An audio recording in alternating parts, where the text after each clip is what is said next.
வணக்கம் நண்பர்களே, welcome to movie critic channel.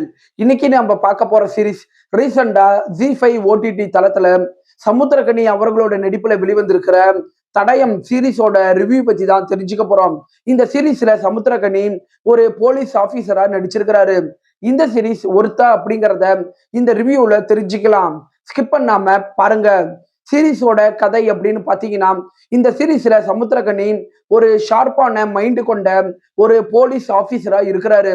அவரு தமிழ்நாடு ஆந்திரா பார்டர்ல இருக்கிற ஒரு ஸ்டேஷன்ல வேலை செஞ்சுக்கிட்டு இருக்கிறாரு.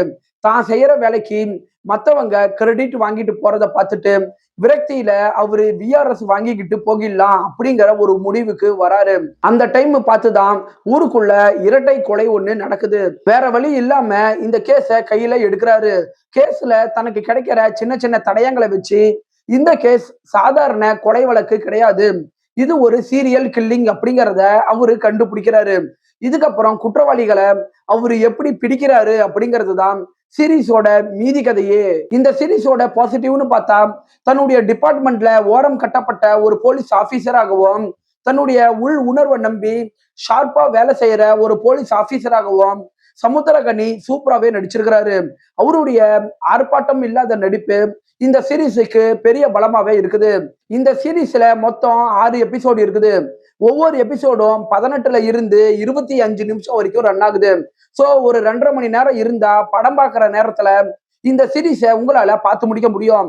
இந்த சீரீஸோட முதல் 2 எபிசோடுல நடக்கிற கொலை சம்பவங்களை பார்க்கும்போது ஆடியன்ஸுக்கு அடுத்து என்ன நடக்க போகுது அப்படிங்கிற ஒரு பரபரப்பை முதல் 2 எபிசோடு நல்லாவே ஏற்படுத்துது.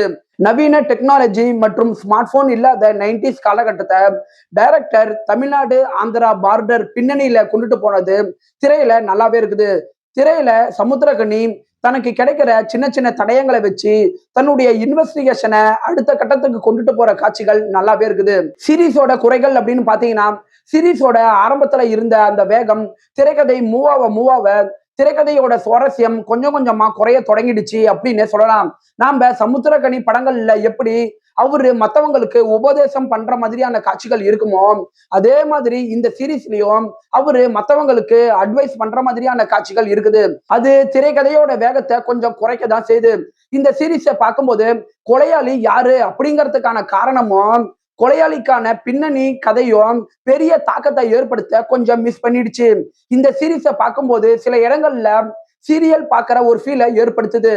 ஓவராலா இந்த சீரீஸ் ஒரு ஆவரேஜான சீரீஸ் தான். 10க்கு 6 ரேட்டிங் கொடுக்கலாம். சீரீஸ்ல ப்ரூட்டலான காட்சிகள் இருக்குது. ஸோ குழந்தைங்களோட பார்க்கறத தவிர்த்துருங்க. என்னுடைய ரிவ்யூ உங்களுக்கு பிடிச்சதுன்னா மறக்காம லைக் பண்ணி சப்ஸ்கிரைப் பண்ணுங்க. நான் அடுத்து போடக்கூடிய வீடியோஸ் மற்றும் ஷார்ட்ஸ் உங்களுக்கு உடனே வரும். உங்களுடைய கருத்துக்களை கமெண்ட்ல பதிவிட மறந்துடாதீங்க. நாம வேற ஒரு வீடியோல சந்திக்கலாம். அது வரைக்கும் நன்றி, வணக்கம்.